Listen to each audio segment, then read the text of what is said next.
औज़ुबिल्लाहिमिनश्शैतानिर्रजीम बिस्मिल्लाहिर्रहमानिर्रहीम। Welcome back dear students, hope so आप लोग खैरियत से होंगे। आपको पता है बेटा, हमने क्लास 10th की फिज़िक्स की न्यू बुक का चैप्टर 13 स्टार्ट किया हुआ था और जिसका नेम है साउंड, और उसका जो टॉपिक आज आपसे डिस्कस करने वाले हैं वो है characteristics of sound. Characteristics of sound में एक आज हम इसकी करेक्टरिस्टिक पढ़ेंगे जिसका नेम है लाउडनेस। लाउडनेस क्या है और कौन से ऐसे फैक्टर हैं जो लाउडनेस पे डिपेंड करते हैं, वो इस लेक्चर में हम डिटेल से पढ़ने वाले हैं। तो चलें स्टार्ट करते हैं लेक्चर को। वीडियो के साथ एंड तक बने रहिएगा। चलें जी, लाउडनेस क्या होता है? लाउडनेस साउंड की एक ऐसी प्रॉपर्टी होती है जिसमें हम एक बुलंद आवाज़ और एक मध्यम आवाज़ के दरमियान फ़र्क करते हैं। साउंड की उस प्रॉपर्टी को हम लाउडनेस कहते हैं। यानी कि एक लाउड साउंड है और एक हमारे पास फेंट साउंड है। फेंट से मुराद मध्यम साउंड है और लाउड से मुराद एक लाउड साउंड है। इन दोनों साउंड्स के दरमियान जो आप डिफरेंशिएट कर पाते हो उस करेक्टरिस्टिक ऑफ साउंड को लाउडनेस कहते हैं। तो यहाँ से इसकी डेफिनेशन पढ़ते हैं। Loudness is a property of a sound. Sound की करेक्टरिस्टिक्स भी कह सकते हैं या प्रॉपर्टी भी कह सकते हैं, एक ही वर्ड है। That allows us to differentiate between the loud and faint sound. तो लाउडनेस साउंड की वो प्रॉपर्टी है जिसमें एक लाउड और फेंट साउंड के दरमियान आप डिफरेंस कर पाओ, उसको हम लाउडनेस कहते हैं।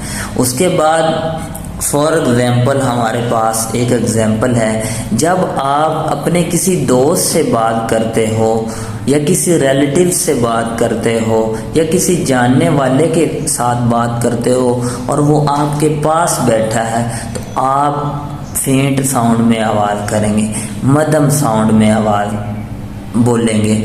और जब आपने कहीं पे एड्रेस देना हो, किसी को बुलाना हो, तो फिर आप क्या करते हो? लाउड आवाज़ में बोलते हो। तो ये जो फेंट साउंड है और लाउड साउंड में डिफरेंस हम क्रिएट कर पाते हैं, इसी को हम लाउडनेस कहते हैं। तो एग्जाम्पल बेटा यहाँ से पढ़ते हैं। When you speak with friends your voice is low. जब आप अपने दोस्तों से बात करते हैं तो आपकी वॉइस लो होती है और सॉफ्ट होती है। इसी तरह वो कहता है but while addressing a large audience. जब आप बहुत ज़्यादा लोगों के सामने खिताब दे रहे हों, वी स्पीक लाउडर। तो हम क्या करते हैं? लाउडर आवाज़ में बोलते हैं। ठीक है। उसके बाद नेक्स्ट हमारे पास पॉइंट है loudness of sound depends upon several factor. Loudness मुख्तलिफ फैक्टर पे डिपेंड करती है।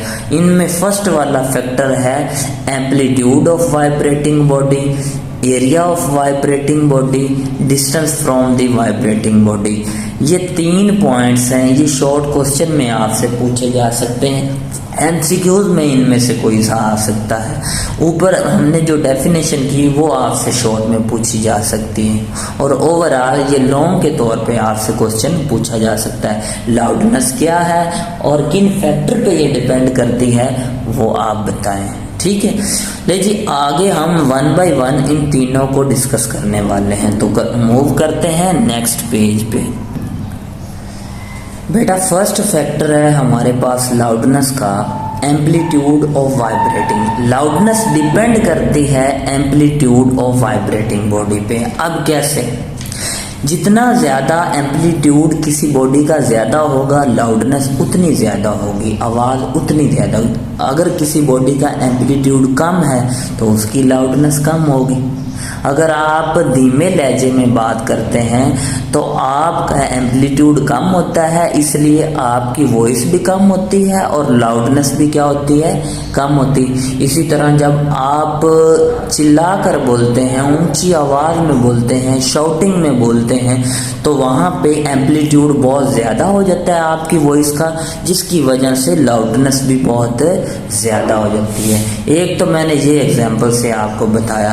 इसी तरह अगर आप एक गिटार लेते हो जिससे आप सॉन्ग वगैरह बनाते हैं, तो उसकी स्ट्रिंग को आप आहिस्ता आहिस्ता प्लग करें। जब आहिस्ता आहिस्ता प्लग करेंगे तो मध्यम साउंड जनरेट होगा।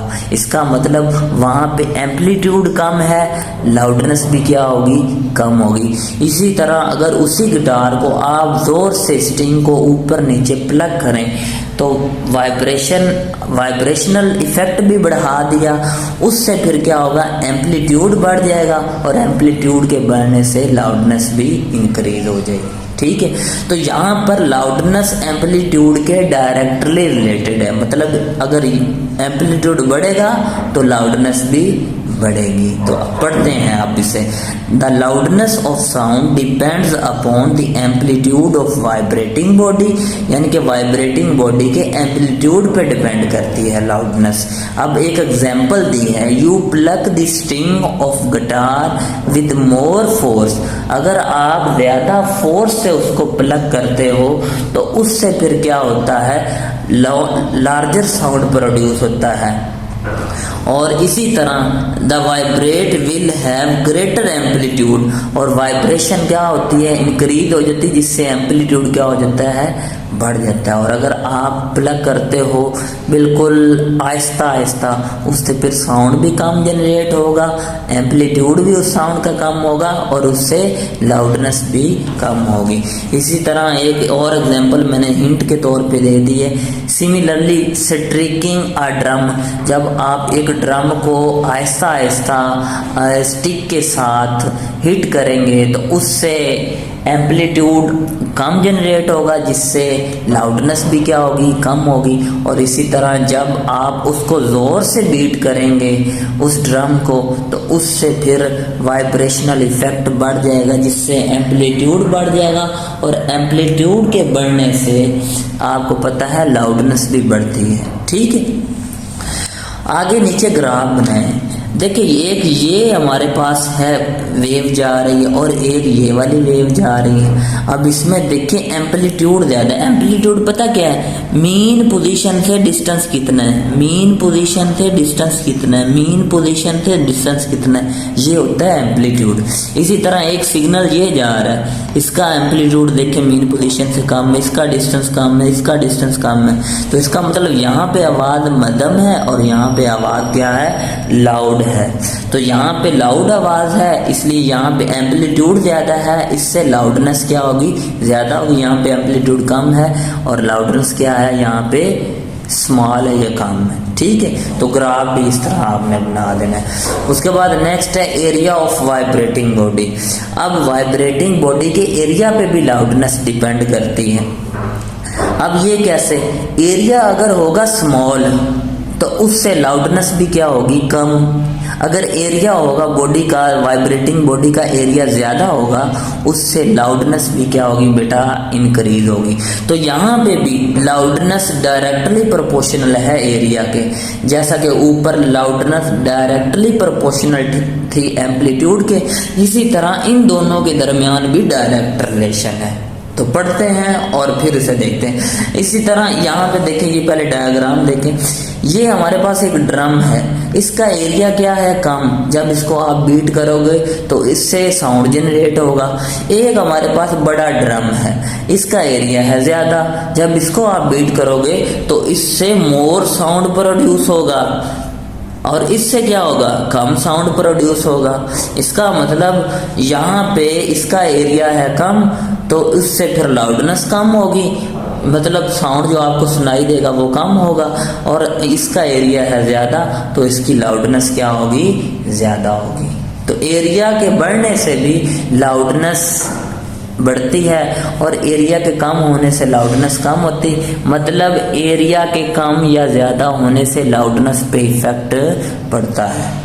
तो यहाँ से पढ़ते हैं फिर, the loudness of sound is also influenced by the area of vibrating body, यानी कि loudness area of vibrating body से भी इफेक्ट करता है। मतलब एरिया कम होगा लाउडनेस कम होगी, एरिया ज़्यादा होगा लाउडनेस ज़्यादा होगी। बता चुका हूँ आपको। एग्जाम्पल है बेटा, a large drum is produce more sound as compare to small drum. एक बड़ा ड्रम है उसका एरिया ज़्यादा है, उसकी लाउडनेस ज़्यादा होगी। एक स्मॉल ड्रम है उसका एरिया कम है, उसकी लाउडनेस कम प्रोड्यूस होगी। तो यहाँ पे 2 फैक्टर लाउडनेस के क्या हुए, कंप्लीट हुए। उसके बाद नेक्स्ट ये लास्ट फैक्टर है जो कि थर्ड वाला फैक्टर है, जिसका नेम है बेटा distance from the vibrating body. अब ये क्या कहता है, ये डिस्टेंस क्या है, लाउडनेस के इनवर्सली प्रोपोर्शनल है। लाउडनेस इनवर्सली प्रोपोर्शनल है डिस्टेंस के, ओवर में आर लगा देते हैं या डी भी लगा सकते हैं आप। डिस्टेंस जितना ज़्यादा होगा लाउडनेस उतनी कम होगी, डिस्टेंस जितना कम होगा लाउडनेस उतनी ज़्यादा होगी। तो वो सोर्स जिससे साउंड निकल रहा है, अगर आप कम फासले पे हैं उससे तो लाउडनेस आपको ज़्यादा सुनाई देगी, और अगर आप ज़्यादा फासले पे हैं तो वो जो साउंड उससे प्रोड्यूस हो रहा है वो आपको कम सुनाई देगा। ठीक है, इसी तरह लाउडनेस डिपेंड करती है डिस्टेंस पे भी, और डिस्टेंस फ्रॉम वाइब्रेटिंग बॉडी पे। और अगर डिस्टेंस हुआ वाइब्रेटिंग बॉडी से कम तो वहाँ पे लाउडनेस ज़्यादा होगी, आपको ज़्यादा साउंड सुनाई देगी। और डिस्टेंस अगर बढ़ा देंगे वाइब्रेटिंग बॉडी से, यानी कि आप अवे मूव करेंगे वाइब्रेटिंग बॉडी से, तो उससे डिस्टेंस बढ़ रहा है, जिससे आहिस्ता आहिस्ता लाउडनेस भी क्या होगी, कम होगी, आपको साउंड कम सुनाई देना स्टार्ट हो जाएगी। ठीक है, लेकिन उसके बाद पढ़ते हैं, ये एक डायग्राम बनाई है, ये एक हमारे पास लाउड स्पीकर है, इससे साउंड क्या हो रही है, साउंड निकल रही है, इससे साउंड निकल रही है। ठीक है, साउंड आगे एयर से, वो आपको पता है कंप्रेशन रेफ्लेक्शन की फॉर्म। एक हमारे पास लिसनर ये वाला है, एक लिसनर ये वाला है, एक पॉइंट ए पे है, इसको पॉइंट ए कह दो, इसको पॉइंट बी कह दो। तो एक ए पे है और एक बी पे। अब देखें इसका इस वाइब्रेटिंग बॉडी से डिस्टेंस कितना है, डी है, ये स्मॉल है, जबकि इसका डिस्टेंस इसके कंपैरिजन क्या है, लार्ज है, जिसकी वजह से इसको साउंड कम सुनाई देगा, इसको साउंड ज़्यादा सुनाई देगा। यहाँ पे लाउडनेस क्या होगी, ज़्यादा होगी, डिस्टेंस कम है, यहाँ पे लाउडनेस क्या होगी, कम होगी, डिस्टेंस ज़्यादा है वाइब्रेटिंग सोर्स। अब पढ़ते हैं, भी समझ आ गई होगी आप। The loudness of sound decreases as the distance between the vibrating body and the listener increases. वो कहता है लाउडनेस कम होती है जैसे ही आप वाइब्रेटिंग बॉडी से दूर जाते हैं या ज़्यादा फासले पर होते हैं, उससे फिर डिस्टेंस के बढ़ने से लाउडनेस पे इफेक्ट पड़ता है और वो इफेक्ट कमी का बायस बनता है। ठीक है, इसी तरह जब आप वाइब्रेटिंग बॉडी के पास होंगे तो फिर उससे लाउडनेस भी क्या होगी, ज़्यादा होगी। ठीक है, नेक्स्ट हमारे पास एक पॉइंट है, ये याद रखिएगा, loudness of sound is also depend upon the physical condition of listener year, यानी कि इंसान की समात पे भी डिपेंड करता है। अब देखें जो यंग पर्सन होते हैं उनकी लिसनिंग एबिलिटी ज़्यादा होती है एज कंपेयर टू जो बूढ़े लोग होते हैं, बड़े लोग होते हैं, उनकी आस्ता आस्ता कानों की समात वक़्त के गुजरने के साथ साथ कम होती जाती है। और आपके घरों में भी होंगे और वो एक बात को बार बार सुनते हैं, या वो कहते हैं लाउड आवाज़ में बोलें, मुझे सुनाई नहीं देता। तो फिजिकल कंडीशन ऑफ ईयर पे भी डिपेंड करता है। अगर एक ईयर सेंसिटिव है तो वो इजी से साउंड को पिक कर लेगा, अगर वो सेंसिटिव नहीं है यानी कि इसकी लिसनिंग एबिलिटी वक्त के साथ साथ कम हो चुकी है तो उसे फिर वो साउंड क्या होगा, अच्छे से सुनाई नहीं देगा। ठीक है, उसके बाद नेक्स्ट ये लास्ट हमारे पास एक डेफिनेशन है, ये भी याद कीजिएगा मस्ट। साउंड इंटेंसिटी क्या होती है, वैसे तो ये होती है कि एक यूनिट एरिया में से साउंड का पास करके जाना, इसको साउंड इंटेंसिटी कहते हैं। यानी कि ये हमारे पास एक यूनिट एरिया है, एक ये यूनिट एरिया ये वाला, ठीक है।